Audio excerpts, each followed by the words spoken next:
Assalamualaikum warahmatullahi wabarakatuh dan salam sejahtera. Saya Cikgu Kamirun. Kita akan sambung pembelajaran bab 5 untuk video yang keempat.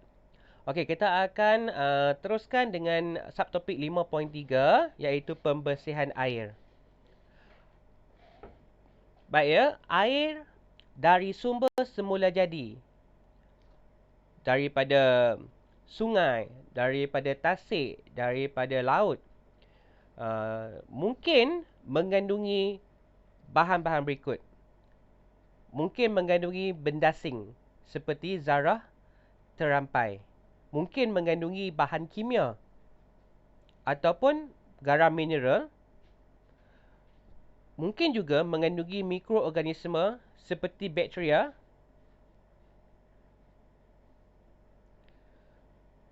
Yang mungkin boleh membawa penyakit. Dan juga mungkin mempunyai bau, rasa dan warna yang kurang menyenangkan. Ini kemungkinan datang daripada air yang kita ambil daripada sumber semula jadi. Termasuklah telaga, termasuklah air hujan dan sebagainya.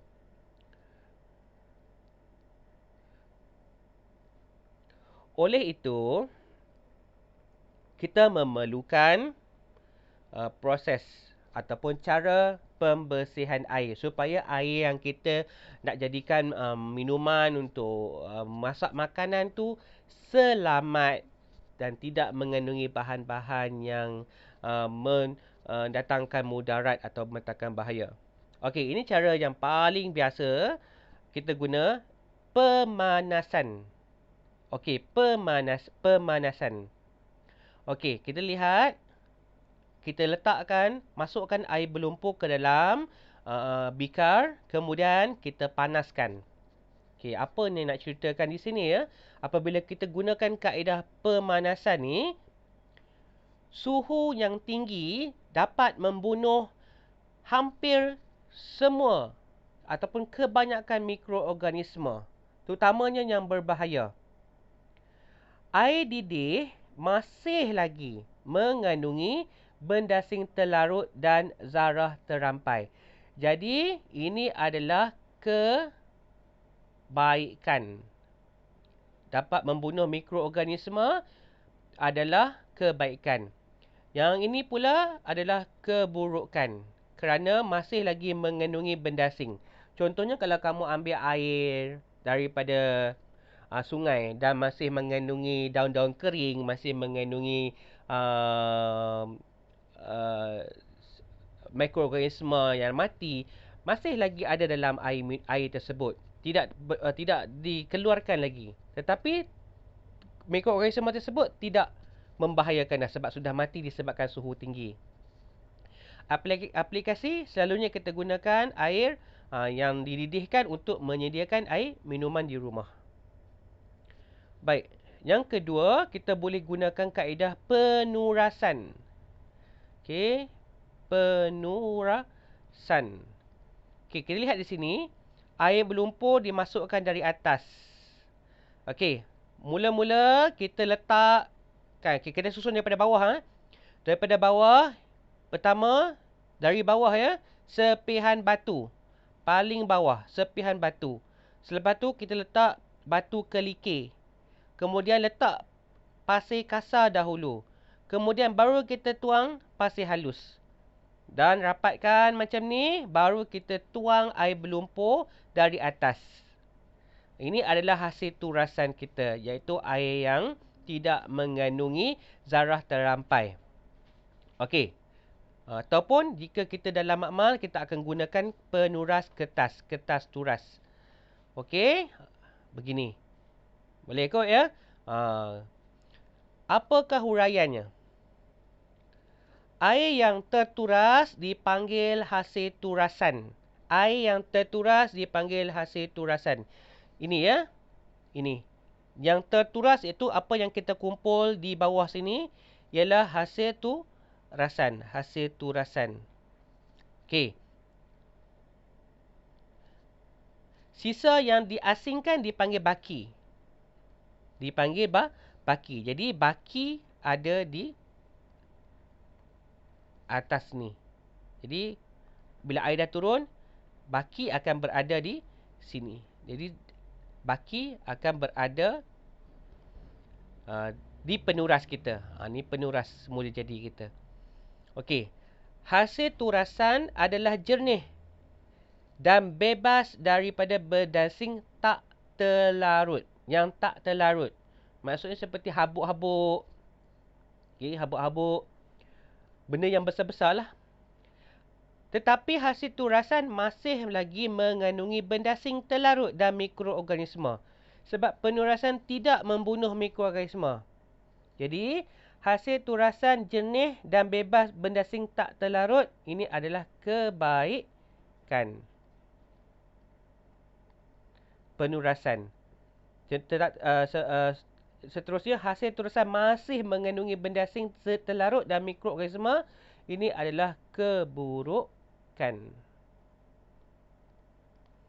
Aplikasi di mana digunakan kaedah ni? Digunakan di loji pembersihan air awam dan untuk menapis bekalan air di rumah.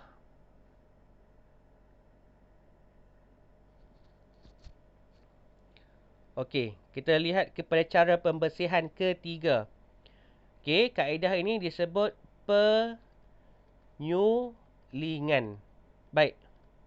Dalam penyulingan, ada dua proses yang akan terlibat. Pertama, kamu lihat sini. Air berlumpur dimasukkan dalam kelalang penyulingan. Kelalang dasar bulat ni. Kemudian, kita didihkan dulu. Jadi, pertama, melibatkan pendidihan. Pendidihan. Kemudian, pendidihan akan menyebabkan air bertukar menjadi wap. Okey, jadi wap ini akan masuk melalui salur penghantar dan seterusnya masuk ke dalam kondenser libik ni. Dalam salur ini. Dalam salur dalam. Bahagian dalam ni. Okey. Di sini, wap akan bertukar menjadi cecair semula. Okey. Kerana ada proses kondensasi. Kondensasi berlaku dalam kondenser libik. Iaitu, wap air disejukkan. Okey, disejukkan dan bertukar menjadi cecair. Jadi pendidihan tadi di dalam kelalang penyulingan, cecair bertukar menjadi gas. Okey, tukar jadi gas, jadi wap. Dan apabila masuk dalam kondenser libik, kondensasi berlaku, gas bertukar menjadi cair semula. Okey, ini. Di sini kondensasi. Di sini adalah pendidihan. Tengok ni. Di mana air masuk. Kita sambung dengan paip. Air akan masuk melalui bawah. Kemudian air itu akan memenuhi seluruh kondenser libik dan keluar melalui saluran di atas. Air masuk di bawah tetapi keluar di atas. Kenapa? Untuk memastikan kondenser libik penuh dengan air. Boleh? Okey. Mari kita lihat perhuraiannya.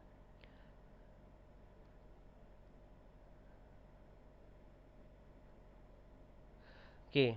Air tulen tidak mengandungi sebarang bendasing. Air tulen disediakan melalui kaedah penyulingan. Kaedah inilah kaedah penyulingan. Okey, kaedah penyulingan. Okey. Dan kalau kamu lihat, ini air tulen.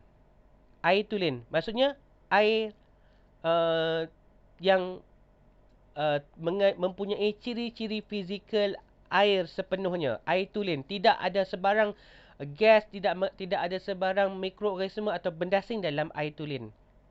Pure. air tulen. Bukan air asli ya, air tulen. Okey. Air tulen mesti disediakan melalui kaedah penyulingan. Inilah kaedah penyulingan ya, penyulingan. Ini semua ialah kaedah penyulingan melibatkan proses pendidihan dan juga kondensasi tadi. Baik. Proses penyulingan melibatkan pendidihan yang sebut tadi menjadi steam, menjadi gas, menjadi wap panas. Wap air. Dan kondensasi steam ataupun gas tadi menjadi air suling, menjadi cecair semula. Aplikasi digunakan di mana dan bila untuk menyediakan ubat di hospital dan makmal. Pharmaceutical. Untuk melarutkan bahan kimia atau mencairkan larutan pekat di dalam makmal sains. Untuk mencairkan asid sulfurik pekat dalam akumulator asid pelumbum. Mari kita lihat kaedah yang keempat, iaitu pengklorinan. Kaedah pengklorinan ni lebih mudah, iaitu hanya menambahkan larutan klorin ke dalam air. Dan seterusnya air ini akan menjadi air berklorin. Seperti air minuman kita, air yang kita dapat di rumah. Apabila kita buka paip air, kita dapat air berklorin. Iaitu air yang telah dirawat dan ditambah dengan klorin. Larutan klorin dilarutkan dalam air. Tujuannya untuk membunuh mikroorganisma berbahaya dan untuk menyahwanakan air. Maksudnya untuk menjadikan air tidak berwarna. Okey. Kaedah ini tidak menyingkirkan bahan terampai. Hanya bunuh mikroorganisma, hanya singkirkan warna air, tetapi tidak menyingkirkan bahan terampai. Okey, dan bendasing ataupun bahan-bahan terlarut dalam air. Digunakan semasa aplikasinya untuk merawat air dalam kolam renang. Okey, kolam renang juga dirawat menggunakan klorin. Jika kamu pergi ke theme park, water theme park, kamu pergi ke Bukit Merah Resort, kamu mandi kat sana, kamu boleh rasa dapati airnya sangat berklorin untuk membunuh mikroorganisma, dan juga tangki air awam.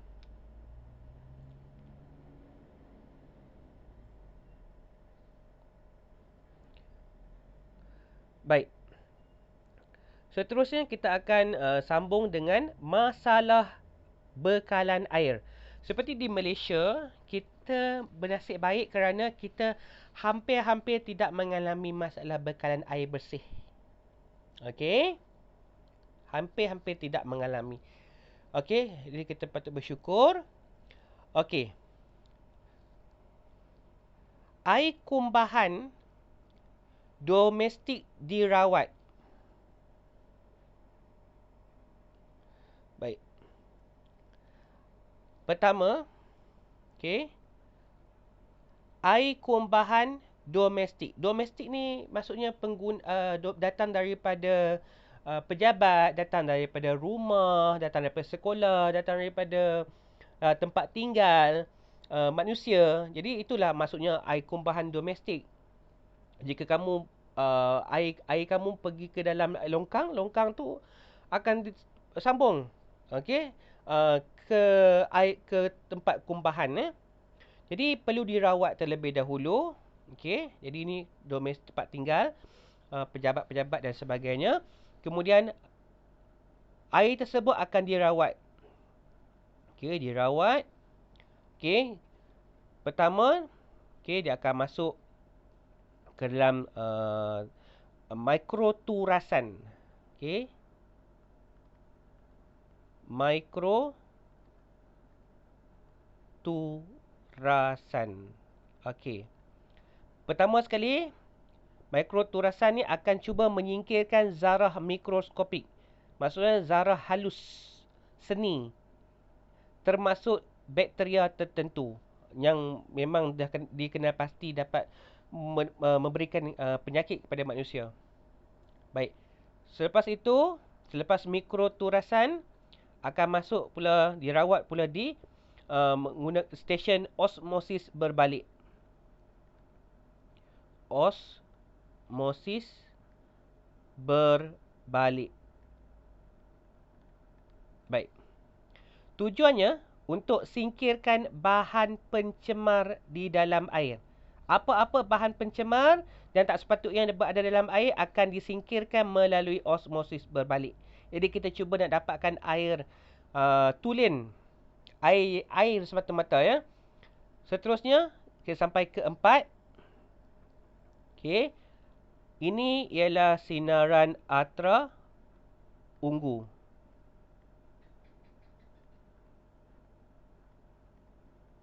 Okey, sinaran ultra ungu. Sinar ultra ungu ataupun UV, sinaran UV, sinaran cahaya, sinaran ultra ungu ni dapat membunuh mikroorganisme. Dapat membunuh mikroorganisme. Kemudian, bahan kimia ditambah untuk menetralkan semula pH air. Okey, apa yang berlaku di sini ada dua benda. Pertama, sinaran ultra ungu untuk membunuh mikroorganisme. Dan kemudian ketika ini juga, bahan kimia ditambah. Apakah fungsi bahan kimia tersebut? Untuk neutralkan semula pH air. Dan seterusnya, air dapat dikitar semula. Jadi, ini untuk mengatasi masalah air. Seperti di negara Singapura ataupun negara-negara yang tidak mempunyai sumber air semula jadi yang luas seperti Malaysia. Jadi, mereka menggunakan kaedah ini ya. Kitar semula air, iaitu air dikitar semula, air domestik digunakan semula, dirawat semula. Okey, air sumbahan domestik boleh dikitar semula menjadi air yang lebih bersih. Air yang dikitar semula tidak sesuai diminum kerana tidak dirawat dengan lengkap. Tetapi air ini boleh digunakan untuk aktiviti-aktiviti lain seperti mencuci. Okey. Baik, seterusnya. Okey, menggunakan kaedah pengumpulan kabus. Pengumpulan kabus. Okey. Saya rasa ni kalau kita lihat di kawasan yang kering, di kawasan berbukit-bukit ataupun gunung-gunung, boleh menggunakan kaedah ni sebab banyak kabus tebal Okey, kabus. Okey, kalau terlihat di sini ada perangkap. Okey, ada perangkap yang dibuat daripada nilon. Okey, jejaring nilon net. Dan lepas tu apabila kabus melalui jejaring nilon ni, kabus tersebut akan terkondensasi menjadi cecair dan terkumpul di permukaan jaring ni. Okay, kamu lihat ya. Maksudnya apabila kabus ni bergerak, apabila kabus melalui jaring, okey, kabus tersebut, kabus ni cecair lah. Adalah wap air, Okey, jadi wap air ni apabila bersentuhan dengan jaring dan kemudian bertukar menjadi cecair semula. Dan selepas tu apa akan jadi? Okey, akan dikumpulkan di bahagian bawah ini dan akan melalui tiub ataupun getah ni ke tangki air. Lihat ya. Air itu akan terkumpul di jaring, terkondensasi di jaring, kemudian terkumpul di bahagian tapak pengumpulan, kemudiannya mengalir melalui tiub ke tangki air. Jadi proses ini tidaklah semudah yang disangkakannya. Okey. Tetapi dapat menyelesaikan masalah kekurangan air. Okey. Alright. Mari kita lihat penjelasannya di sini. Kabus merupakan titisan wap air yang berada dekat dengan permukaan bumi. Okey, apabila angin bertiup melalui jejaring nilon, wap air terkondensasi menjadi titisan air. Titisan air ini dikumpul dan disimpan dalam tangki air. Di sini ada disebutkan negara di Chile dan juga Peru. Iaitu dua buah negara di bahagian Amerika Selatan. Kalau kamu tahu Brazil memang negara terbesar di Amerika Selatan. Negara Chile dan Peru ni ada negara jiran untuk Brazil lah. Di bahagian negara Amerika Selatan adalah antara negara yang menggunakan kaedah ini untuk mendapatkan air tawar yang dijadikan sumber air minuman dan mengairi tanaman. Prinsip teknologi ini telah dikembangkan untuk mengumpul air daripada embun juga. Jadi daripada kabus mereka juga mengumpulkan air daripada embun dengan menggunakan jaring nylon ni. Baik. Apakah dimasukkan dengan osmosis berbalik? Jadi tadi kita dah tengok negara seperti Singapura, negara-negara yang tidak mempunyai sumber air semula jadi yang banyak, mereka menggunakan kaedah kitar air. Jadi teknologi ini digunakan untuk mendapatkan air tawar daripada air laut melalui proses penyagharaman. Okey. Jadi kita tahu air laut tidak sesuai untuk diminum. Tetapi kita nak dapatkan air tulen daripada air laut. Bagaimana? Okey. Jadi kita gunakan kaedah osmosis berbalik, iaitu proses penyagharaman dengan proses menyingkirkan garam daripada air laut. Air laut akan melalui membran separa telap kas di bawah tekanan tinggi. Liang-liang seni pada membran hanya membenarkan molekul air melaluinya, manakala bahan lain seperti garam terlarut dan bakteria ditapis keluar. Okey. Ini arah air laut masuk ya. Dan ini ialah membran separa telap. Okey, membran separa telap. Jadi membran separa telap hanya membenarkan molekul air saja untuk melepasinya. Bahan selain daripada air tidak boleh melepasi membran separa telap. Okey.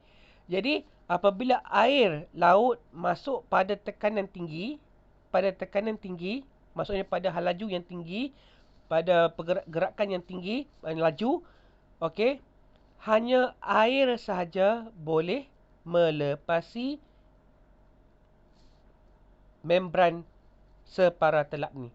Bahan-bahan lain akan ditapis, akan dihalang daripada melepasi membran tersebut. Jadi inilah yang dimaksudkan sebagai teknologi osmosis berbalik, iaitu mendapatkan air tawar daripada air laut menggunakan membran separa telap, proses penyagharaman,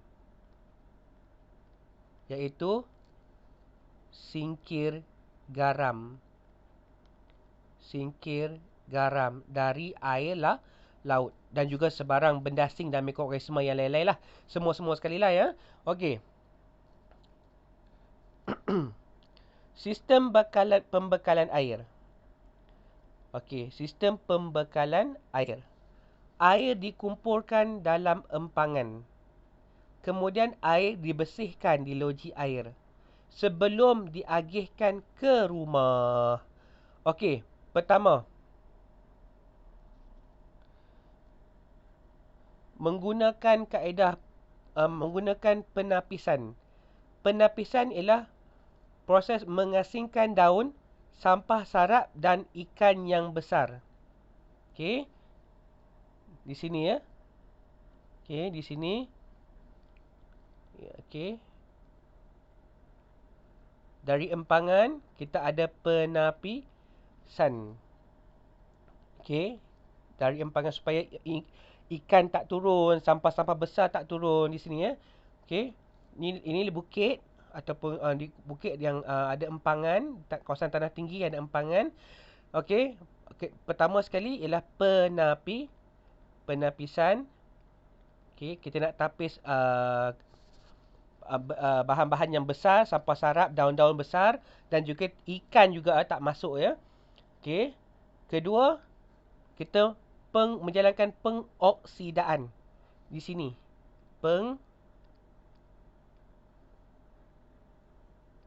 Pengoksidaan.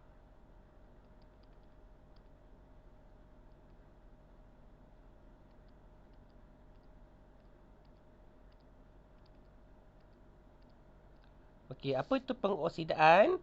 Kita nak singkirkan bau, kita nak singkirkan rasa yang tidak menyenangkan. Singkir bau, singkir rasa. Ini pengoksidaan. Untuk yang ketiga pula, di sini ialah penggumpalan. Okey, nombor 3 ni ialah penggumpalan, tangki penggumpalan. Jadi kita dah sampai tangki ketiga, tangki penggumpalan. Kita akan masukkan alum. Masukkan alum. Alum ni adalah sejenis bahan yang akan menggumpalkan zarah-zarah ampaian. Iaitu bahan-bahan yang terapung-terapung dalam air akan dilekatkan bersama-sama. Dilekatkan bersama-sama, kemudian dalam menjadi berat. Bila menjadi berat, dia akan tenggelam. Okey, dia akan tenggelam di sini, dia akan tenggelam. Bahan-bahan yang terapung yang ringan tadi akan dilekatkan oleh alum dan menjadi berat, lalu tenggelam dan terenap di dasar. Jadi tidak ada bahan-bahan terapung lagi. Okey, dalam masa sama juga kita akan tambah juga, selain daripada alum, kita juga tambah kapur mati. Kapur mati. Okey, jadi semasa dalam tangki penggumpalan ada alum ditambah, kapur mati ditambah. Kapur mati pula untuk neutralkan keazidan alum. Meneutralkan keazidan alum. Maksudnya alum ni bersifat asid. Jadi kita tambah kapur mati bersifat alkali supaya dapat neutralkan keazidan alum. Jadi air kita tidak akan menjadi terlalu berasid. Baik, sekarang ni kita nak tengok yang keempat. Tangki keempat. Tangki keempat ialah tangki pengenapan. Baik, tangki pengenapan. Maksudnya enap. Dalam tangki ini, gumpalan-gumpalan benda asing yang termendak dibiarkan di dasar untuk disingkirkan. Okey, membiarkan gumpalan benda asing termendak di dasar untuk disingkirkan. Itu adalah pengenapan. Yang kelima ialah penurasan. Yang kelima, penapis pasir digunakan. Penapis pasir. Okey, jadi kita guna pasir halus, pasir kasar. Okey, batu kelikir, batu kecil, batu besar semua untuk singkirkan alga, bakteria dan sesetengah bahan kimia. Okey, jadi penurasan. Okey, yang keenam di sini ialah pengklorinan. Pengklorinan. Maksudnya apa? Klorin ditambah ke dalam tangki untuk membunuh mikroorganisma dan menjernihkan air. Kan kita kata kita baca tadi, klorin digunakan untuk menyingkirkan warna pada air, menyah warnakan air. Dan yang terakhir ialah pemfluoridaan. Pemfluoridaan. Maksudnya apa? Dalam tangki 7 ni, tangki pemfluoridaan ni, kita tambah fluorida. Tambah fluorida. Tangki 6 tambah klorin, pengklorinan. Tangki 7 tambah fluorida, pemfluoridaan. Okey, apa fungsi fluorida? Macam iklan ubat gigi yang selalu kamu dengar. untuk mencegah perebutan gigi. Untuk mencegah perebutan gigi. Tapi macam biasa, jika terlalu banyak Florida pun tak bagus juga. Tetapi kita perlu tahulah Florida ditambah untuk mencegah perebutan gigi. Okey, mari kita lihat Mastery PT3. Okey. Tandakan pernyataan yang betul dan tandakan salah bagi pernyataan yang salah mengenai proses pembersihan air di loji air. Adakah klorin membunuh mikroorganisma berbahaya? Adakah klorin membunuh mikroorganisma berbahaya? Adakah alum mengurangkan keasidan air? Adakah kapur mati mengumpalkan zarah-zarah air? Adakah sebatan Florida memelihara kesihatan gigi? Jadi apakah jawapan anda? Okey. Jawapannya betul, salah, salah, betul. Betul, salah, salah, betul. Okey. Klorin membunuh mikroorganisma berbahaya. Betul. Klorin memang membunuh mikroorganisma. Alum mengurangkan keasidan air. Tidak. Alum meningkatkan keasidan air. Disebabkan itulah kita menambah kapur mati. Kapur mati mengurangkan keasidan alum. Kapur mati tidak menggumpalkan zarah-zarah air. Tetapi kapur mati mempunyai fungsi yang lain, iaitu untuk mengurangkan keasidan alum ataupun air. Sebatian Florida memelihara kesihatan gigi. Betul, kerana Florida mencegah perebutan gigi.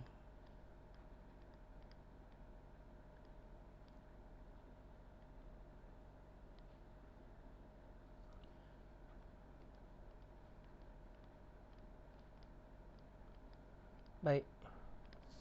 Okey, sampai situ dulu untuk video kali ini. Sekian, terima kasih.